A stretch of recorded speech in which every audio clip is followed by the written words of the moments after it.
नित्यानन्द परमशिवोऽहम् ॐ नित्यानन्द परमशिवोऽहम् ॐ नित्यानन्द परमशिवोऽहम् ॐ नित्यानन्द परमशिवोऽहम् ॐ नित्यानन्द परमशिवोऽहम् ॐ नित्यानन्द परमशिवोऽहम् ॐ नित्यानन्द परमशिवोऽहम् ॐ Nityanand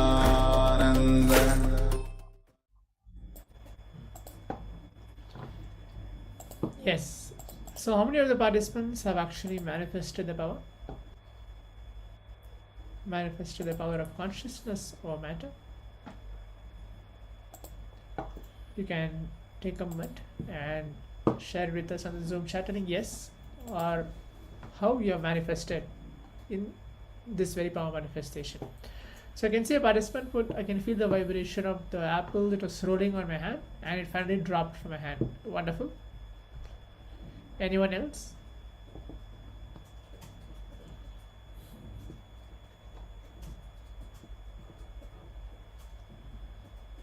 So more and more we manifest this power, more and more we are sitting in the space of Paramashiva and chanting the Mahavakya. Just give few minutes. Every session we'll be having this power manifestation, like around 20 minutes, 15 minutes. Keep on manifesting. This powers of Paramashiva will lead us into the space of oneness.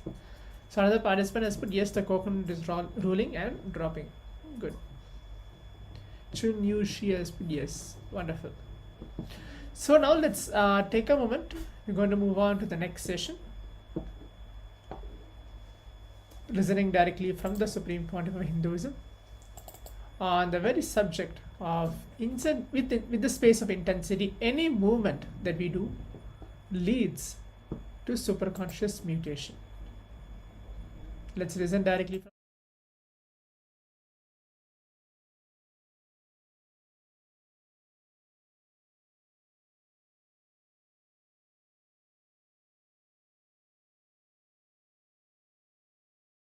say this sutra is favorite sutra of my own teacher, Yogi Yogananda Puri. Will continuously repeat this one sutra. Anybody comes with any problem, from knee pain to some experiences of samadhi, any problem they come up, he has a standard answer. This only sutra I will repeat. He will say, Abhyasa Vairagyabhyam Tannirodha. Sometime when they come and tell the problem, they know, they'll tell, we know your answer, Swamiji. You don't have to answer, we just want to tell you our problem. We know the answer, we just want to tell you our problem. Means, this sutra is the ultimate solution for all the problems and obstacles you face in the yoga path, in the path of yoga.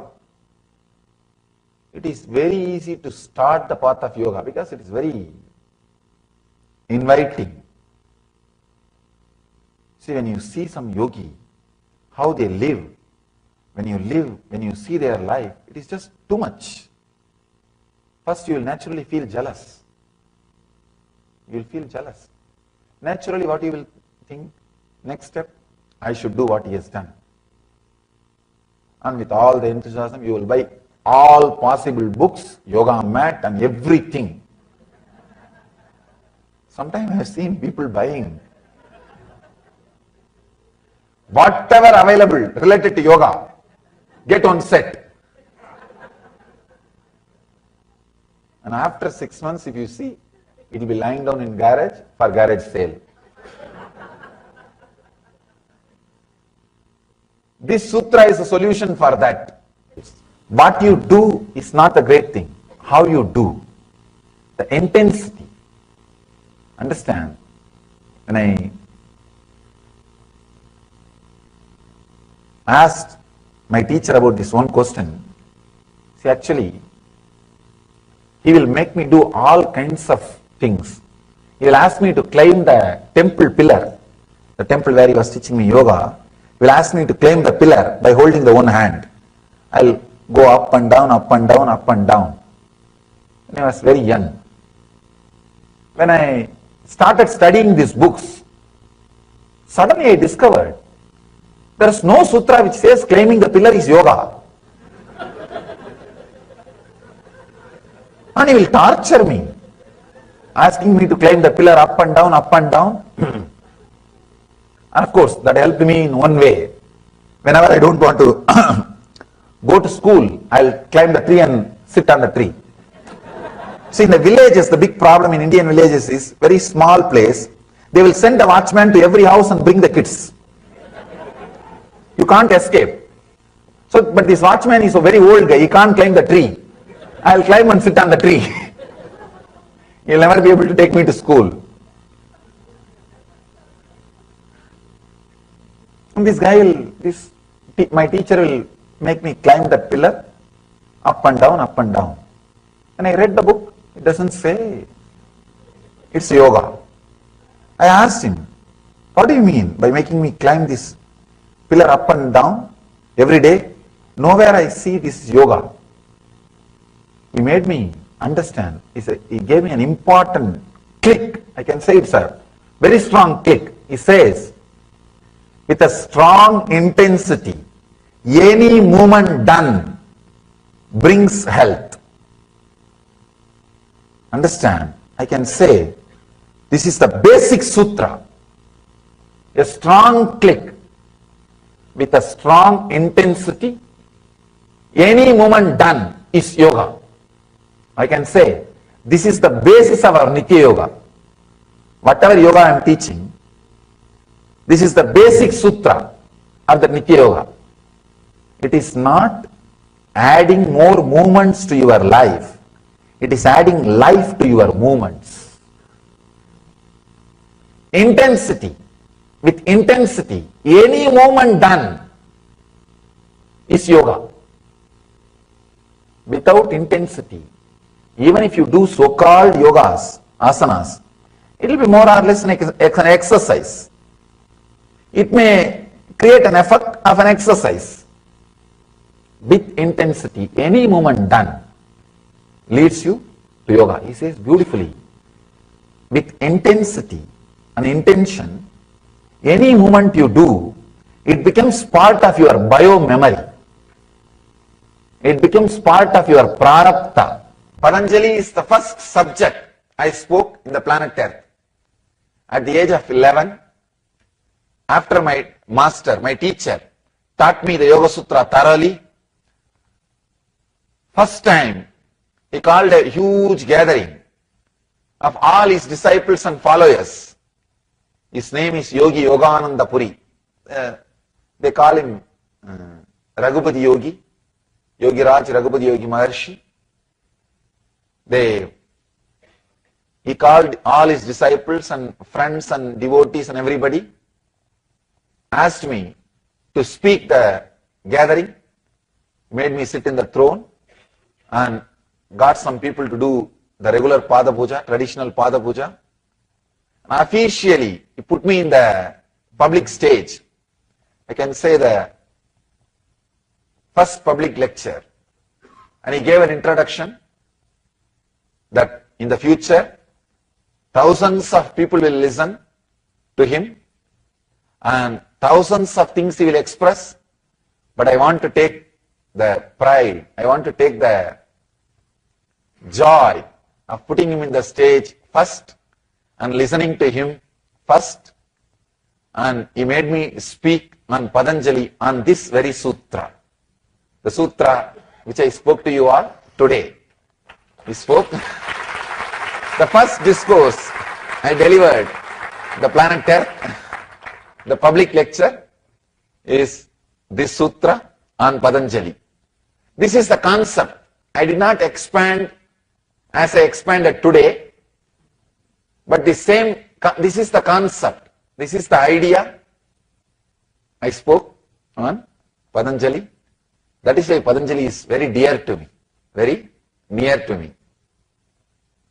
He is a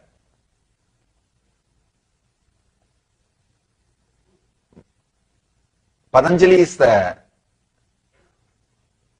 knowledge, sutras. First, I learned, experimented, experienced, and expressed. So,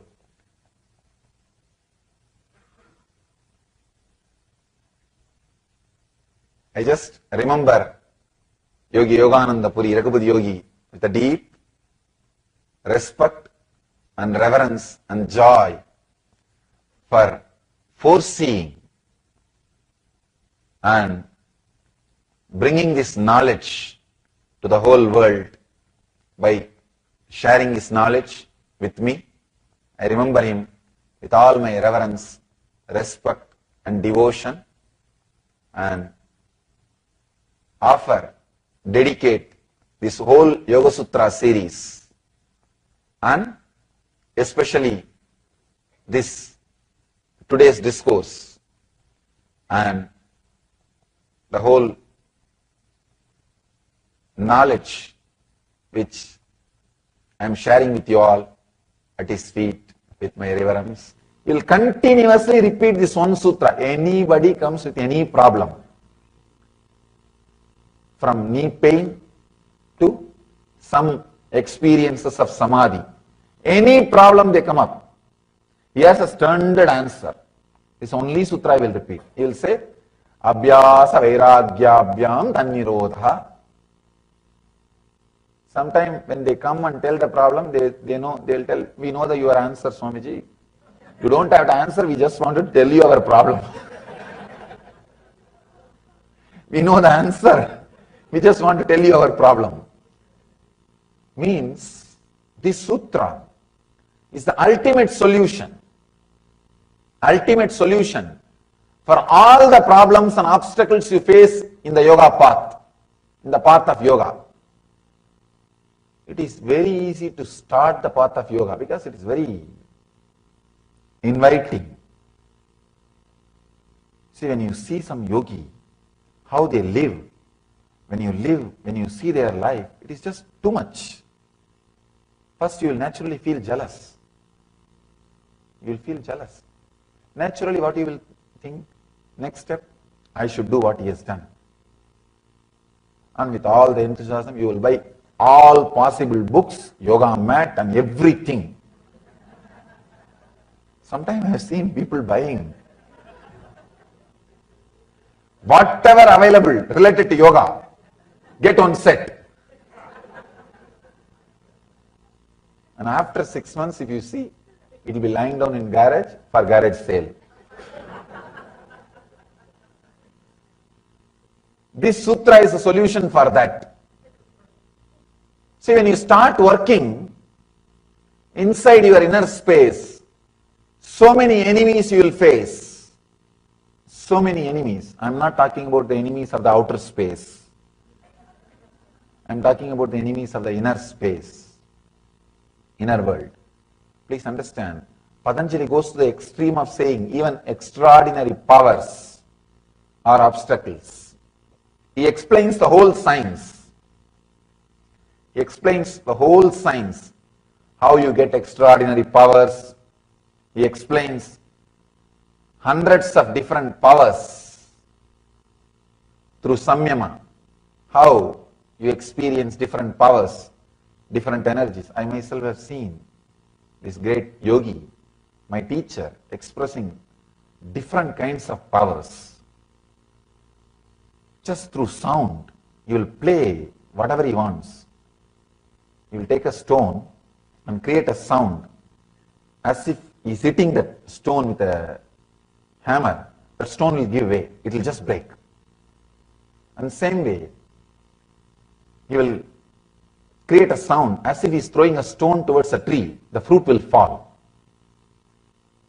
Just he will play with the sound and will create a kind of a sound as if dog is inviting, barking, the dog's language, kind of an invitation.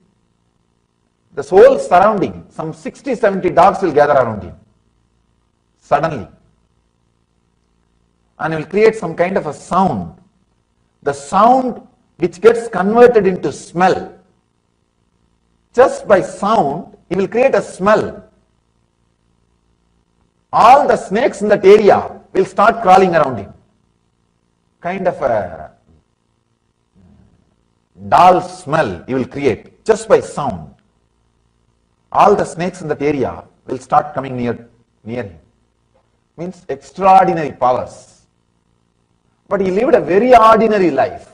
Very ordinary life. 14 kids. 14 kids. And very ordinary life. Simple life. Just like any householder. One house. And he will come once in a while to the temple here, there, and start talking to people and living a very ordinary life. Sometimes I used to ask him, when I see him expressing this kind of powers, why don't you express these powers to people? You'll have a big following. He'll just laugh. He'll just laugh and say that the biggest miracle is producing few enlightened people. If I do that job, I am done. Not these small miracles, small powers. Patanjali explains all powers beautifully, but he says very clearly, even these things are obstacles. Even these things are obstacles. What you do is not the great thing. How you do, the intensity. Understand? When I asked my teacher about this one question, see, actually, he will make me do all kinds of things. He will ask me to climb the temple pillar, the temple where he was teaching me yoga. He will ask me to climb the pillar by holding the one hand. I'll go up and down, up and down, up and down. When I was very young. When I started studying these books, suddenly I discovered there is no sutra which says climbing the pillar is yoga.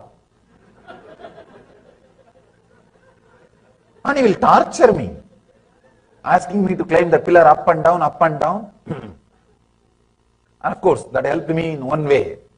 Whenever I don't want to go to school, I'll climb the tree and sit on the tree.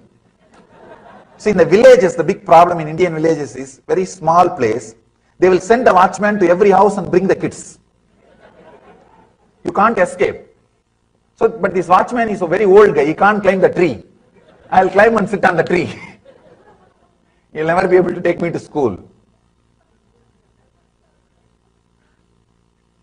And this guy will, my teacher will make me climb that pillar, up and down, up and down. When I read the book, it doesn't say it's yoga. I asked him, what do you mean by making me climb this pillar up and down every day? Nowhere I see this yoga. He made me understand. He gave me an important click. I can say it's a very strong click. He says, with a strong intensity, any movement done brings health. Understand? I can say, this is the basic sutra. A strong click with a strong intensity, any movement done is yoga. I can say, this is the basis of our Nitya Yoga. Whatever yoga I am teaching, this is the basic sutra of the Nitya Yoga. It is not adding more movements to your life. It is adding life to your movements. Intensity. With intensity, any movement done is yoga. Without intensity, even if you do so-called yogas, asanas, it will be more or less an exercise. It may create an effect of an exercise.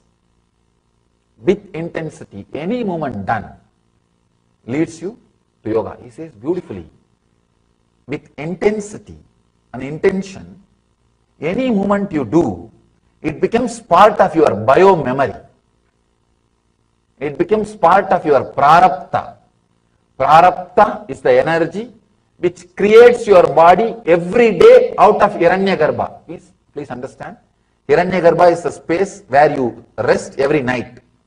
Every night you fall asleep into Hiranyagarbha, means the darkness which you experience in the deep sleep. The darkness which you experience in the deep sleep is the Hiranyagarbha space, the Garbha, womb of the cosmos. That's where you rest every day. When you come out, he has described very beautifully this one secret. He says, every day morning, with what kind of thought you come out of your Hiranyagarbha. You see, Hiranyagarbha is a place, almost all memories are available. If you want to become a football champion, whatever is needed, health, intelligence, will be available. If you want to become a cricket player, all the things are available. If you want to play golf and become a champion, everything is available. If you want to become a rich man, all those memories are available. Hiranyagarbha is a place, the cosmic archives. Actually all memories, all intelligence, everything is available in the cosmic archive, in the Hiranyagarbha. When you take your body, which thought inspires you to take your body, that kind of engraved memories, karma, you bring out of Hiranyagarbha. If you think, I should get up, I should get up to go for my job, then you bring what you need to do for that job. That kind of memories, you bring it out and you come out. Every day, early morning, what you think, that kind of memory only will be inserted, downloaded inside your system to live your life. That is why the morning first thought is given so much of importance in our tradition. The moment you get up, you are expected to bring some divine energies and divine mantras and divine chants and divine feelings to your being, so that you bring that kind of prarabdha. See, every night is your death, every morning is your birth. I can say the long sleep is death, short death is sleep. Short death is sleep, long sleep is a death. So every morning when you get up, all the prarabdha is available for you. You can do anything. You can exchange. You may ask, this looks too much. This looks too big thing. It is. Please understand, it is. Because of your continuous habit, you bring the same set of samskara. If you decide to change from today, you can change. From today, if you decide to change, every day morning, first thought, if you strongly create some new thought, you want to be a different person, you will suddenly see that kind of memory, that kind of prarabdha, that kind of energy, that kind of samskaras, you will start expressing, you will start radiating, you will start living. And he says, of course, it is true. I myself have experienced this truth in my own life. Early morning, when you get up, if you decide, I want to play golf. If you have a strong thought, I want to play football, I want to play cricket, you will see, you bring that kind of body setup, that kind of prarabdha. That prarabdha designs your body. That prarabdha designs your body. He says, any thought which you strongly, intensely put inside becomes your bio-memory. And you will fall asleep with that. Next day morning when you get up, that kind of prarabdha you will pick up and come out and live. Try. If you want to try this. Ramanujam, the great mathematician, he says, when I come out in the early morning, I have all the answers for all the problems. All the answers for all the problems. Paramashivoham Yogananda talks about this. He beautifully describes how to use the power of dream or how to use the Hiranyagarbha every night sleep. If you intensely think anything, any of your action, anything maybe you are doing, just to fill that thought will become your prarabdha, and any movement you do for that will become yoga. Understand? Anything you do with intensity becomes yoga and brings health. When I understood this sutra, then I understood if I can carry the intensity, I should be healthy. Then all my movements can become yoga. Can become yoga. So, beautifully, Patanjali describes in this one sutra, all you need is abhyasa vairagyaha.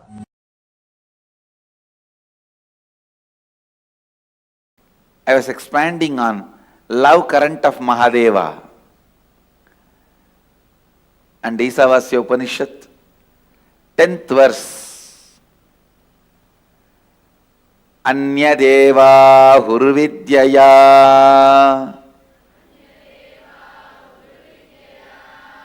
Anyata huravidyaya Idi shushruma dhiranam Enastat vichachakshire. Please recite along with me. Anyadeva hurvidyaya Anyata huravidyaya Iti shushruma dhiranam Enastat vichachakshire. Yes. The translation. It is said that by Vidya, the knowledge cognized from the right context of grasping the truth, consciousness, and the superficial knowledge acquired from the wrong context of grabbing, without cognizing the subtle truth, certainly a different result is achieved. Similarly, it is said that by avidya, the authentic actions and the ignorant actions, a very different result is achieved. Thus, have we listened from those wise beings who have explained that absolute principle to us. Essence, the sacred secret, the key truth from this verse. The context you set for you. Please understand. The context you set for you before entering into action or life is more important than your decision of entering or not entering into life and what you do or don't do in life. Listen once more. The context you set before entering into life is more important than what you do or don't do in your life. Context. If you set the context of bhakti, your travel becomes pilgrimage. Food becomes prasada. Water becomes tirtha. Ash becomes bhasma. Music becomes kirtan. Man becomes human. understand setting the context is much more important than the action, commission or omission of acts. Doing something or not doing something. Doing something or not doing something is not that important than the context. So all the outer world rules and regulations, whether it is simple traffic rules or the law of the land, is based on the action performed. Commission and omission of acts, because outer world can understand only that, outer world functions only with that, outer world can measure only up to that. In search of stability and surety, possibility is forgotten. Listen. Yes, outer world can grasp only that.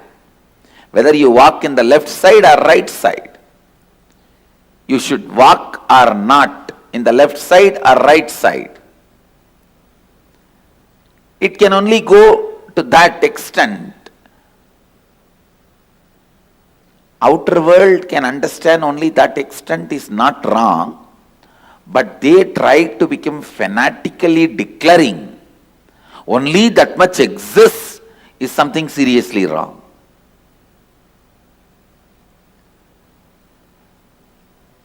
The outer world, materialistic beings, developing rules, regulations, laws, whether we should walk in right side or left side, whether we should go in left side or right side, whatever. Forming those rules, nothing wrong, useful for day-to-day life. But when they try to declare, there ends the matter of life.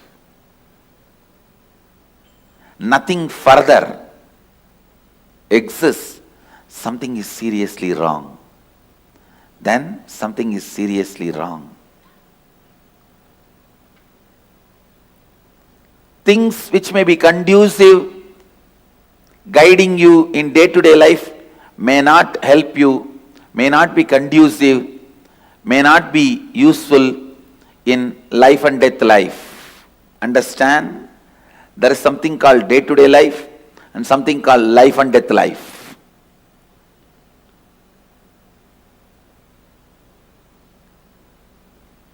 Which is conducive for your day-to-day life? Park in this spot, drive in this direction, walk in this place.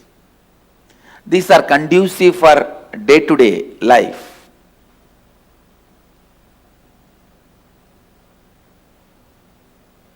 When these people who form the day-to-day life's laws, rules, try to dictate the larger truths or interfere in the field of larger truths, there starts confusion. There starts ignorance. There starts manipulation. There starts exploitation. There is no lane system among the planets. There is no lane system in life and death, traffic.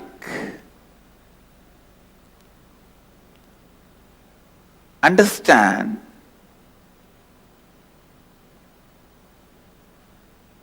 the context set for day-to-day life may not be sufficient for life and death life.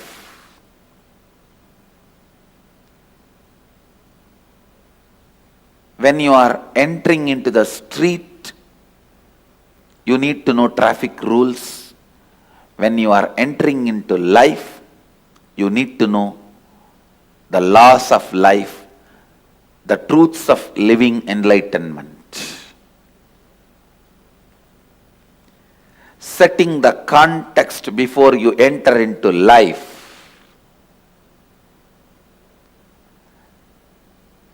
Please understand, life has no remote control. You have to get up and change it. Life has no remote control. You have to get up and change it.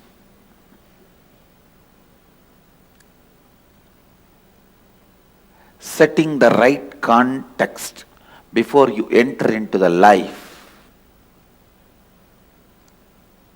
If you have the right understanding and context, so much of activism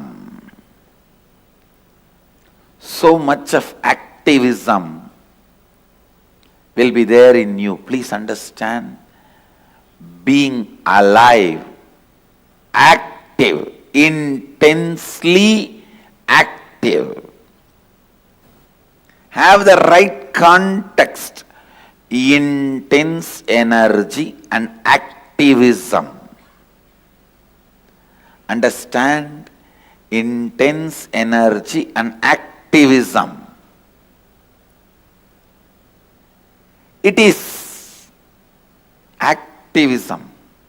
There starts the first step, enlightenment.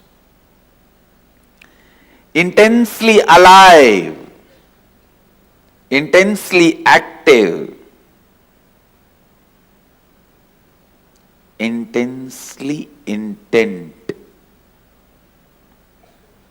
Your intention should have intensity. The context set for life plays a very important role than commission and omission of acts. Bring completion to yourself before entering into anything. Bring completion into yourself before entering into anything. There is no hurry in life for you to jump into something without having completion and destroy it. Bring completion into your life.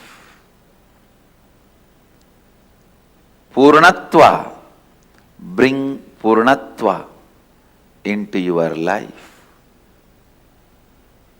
Only when you enter into the space of Purnatva, you experience the love current of Mahadeva. Only then you experience love current of Mahadeva. Understand? The love current of Mahadeva is one of the most important, most powerful,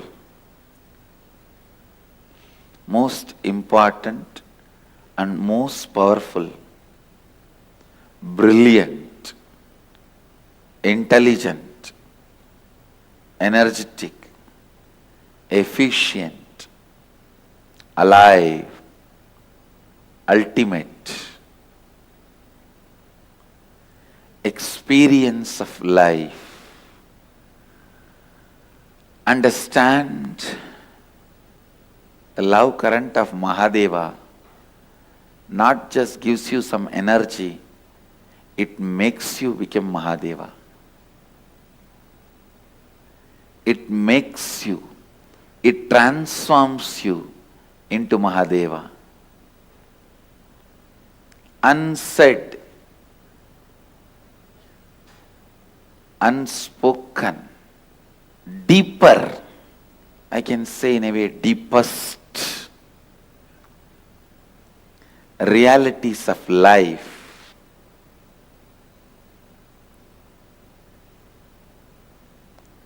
deeper, as I said, deepest realities of life. Understand? Unsaid deeper realities of life revealed to you by the love current of Mahadeva is what I call siddhis, powers.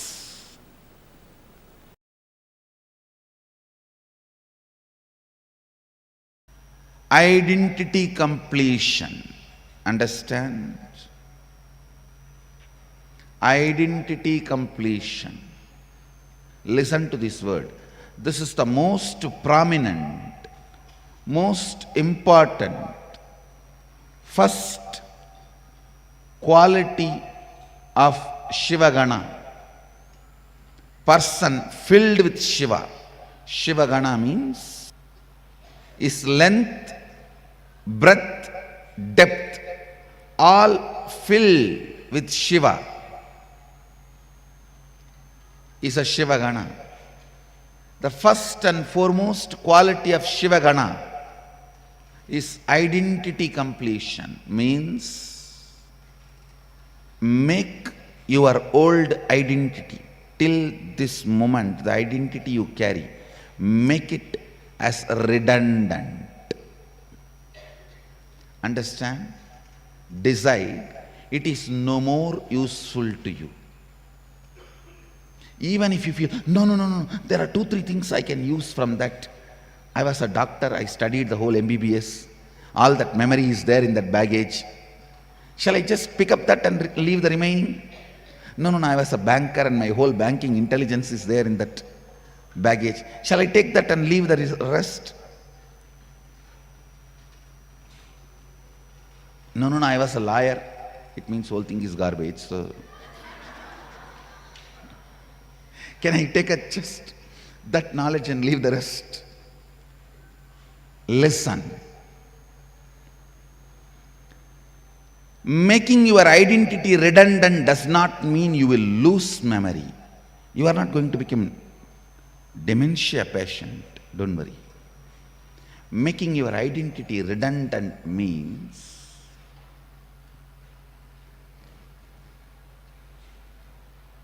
living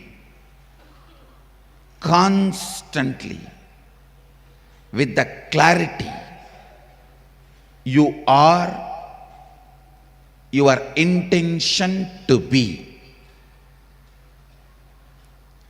All the physiological, psychological, neurological ups and downs are not you. That is your identity. All your physiological, psychological, neurological ups and downs are your identity. Make that redundant. I am telling you. Most of you will not even bother whether these AC machines are working or not. But the moment you see the AC machines are fixed, you are already feeling cool. Because psychologically you feel secure. I am not going to be roasted in this. India's middle India's hot sun. Even for the whole 2 months, if it is not working, no one will even know it is not working. Most of our problems are all about your identity crisis, not reality. Bring completion to your identity. Your identity survives by constantly creating crisis for you. It makes you feel physiologically you are not right, psychologically you are not right, neurologically you are not right. Then in what part you are right?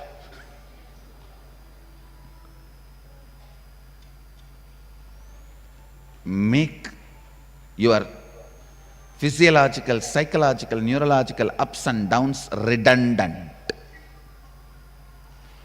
Morning yoga, only during morning yoga you will feel, oh, I think this is not working properly, that is not working properly, I think I am having something here, I think I am having something there. Because all these are not working properly, only you need yoga. If everything is working properly, then why you need yoga? That is what I call physiological, psychological, neurological ups and downs. Your physiological, psychological, neurological ups and downs are not you. Make that identity crisis component of you, the identity, redundant. Redundant. Perfection is not the goal, doing is the goal.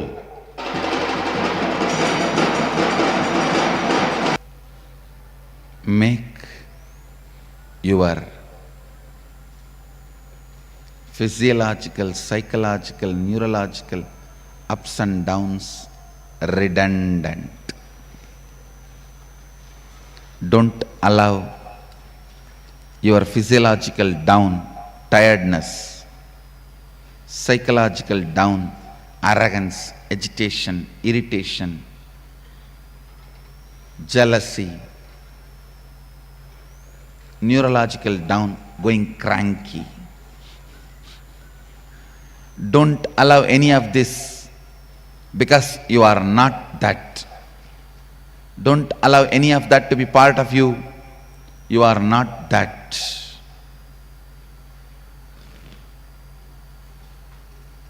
You are just your intention to be Sadashiva.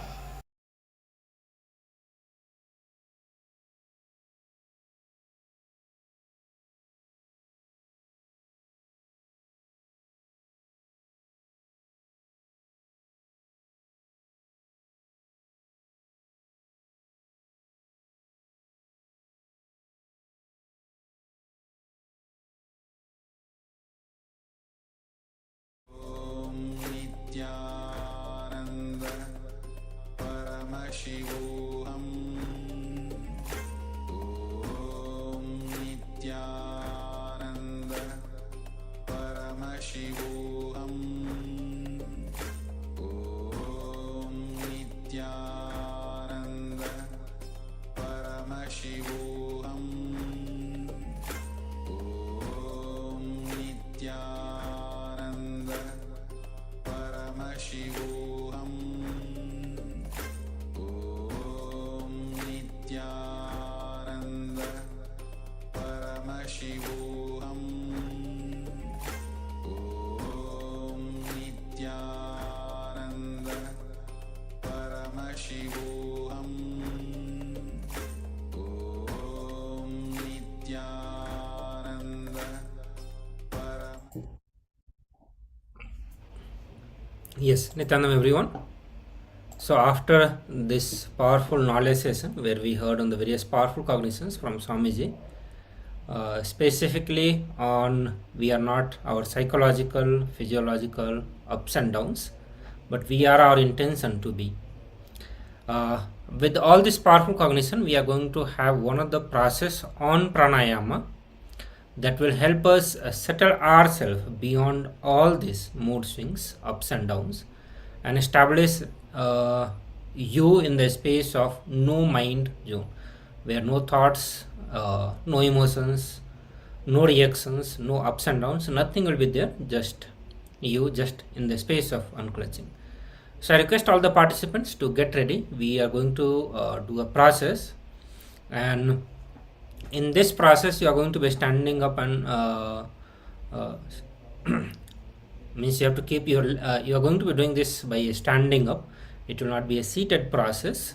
So please make some arrangement so that you can see the instructions. We will tell you the instructions, but also you may need to refer to instructions, so you should be able to see. So please prepare yourself in such a way that you can stand up and do this process. You are going to inhale as slowly as possible and hold as long as you can, and then exhale as slowly as you can. And then after exhaling also you are going to hold as long as you can. So this 4-step process, you inhale as slowly as possible, then hold as long as you can hold, then again you exhale as slowly as possible, then again hold as long as possible, and then again inhale slowly.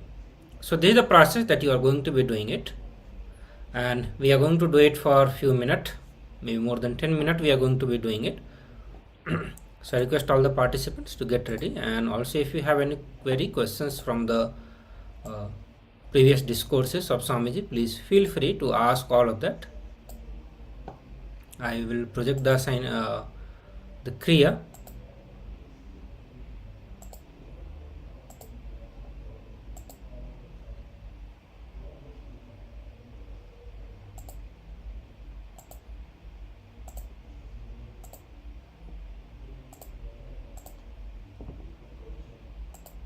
Yes, so now I am projecting the Kriya on your screen. You can refer to it. It's a very simple process that you are going to be doing. Inhale. First you need to stand up. This is not a seated process, so even if you are sitting on the chair or anywhere, please stand up and inhale as slowly as possible, then hold as long as possible, again exhale as slowly as possible, and then again hold as long as possible. Please ensure that during all these processes you are giving as much as comfort possible. Do not stretch yourself beyond your capacity. Please start now.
Please relax.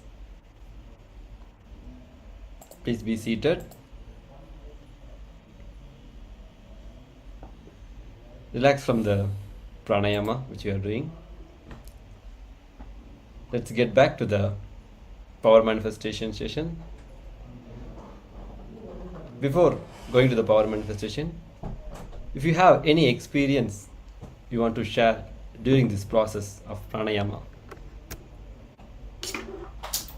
you can send us a message in the Zoom chat.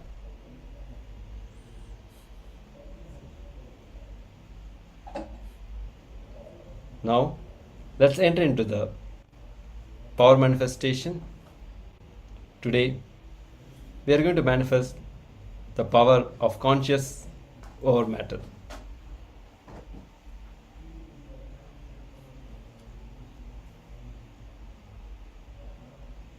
Supreme Pontiff of Hinduism says, we have the willpower to move the matter.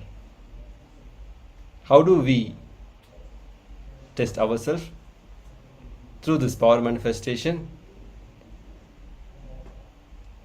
When we manifest the power, you will get the confidence that you will be able to move anything you want in your life. It may be anything. You will get a confidence, you will get the power to manifest whatever you want in your life. With this powerful cognition, now let's enter into the power manifestation.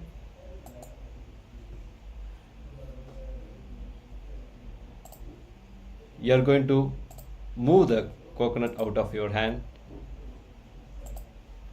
Please take the coconut and keep it in your hand, middle of your palm.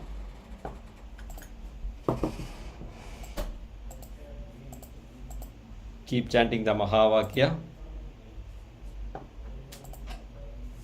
Visualize Supreme Pontiff of Hinduism, Bhagavan Sri Nithyananda Paramashivoham in your third eye. Bring your awareness in your third eye. Be in the oneness.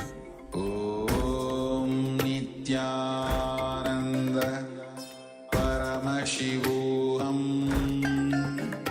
Om Nithyananda Paramashivoham. Om Nithyananda Paramashivoham. Om Nithyananda Paramashivoham. Om Nithyananda Paramashivoham. Om Nithyananda Paramashivoham.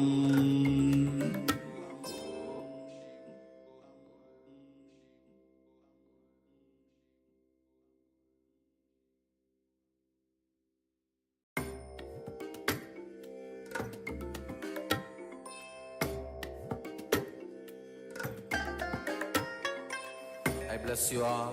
Let you all open all your three eyes and manifest the powers of Mahasudashiva. Om Nithyananda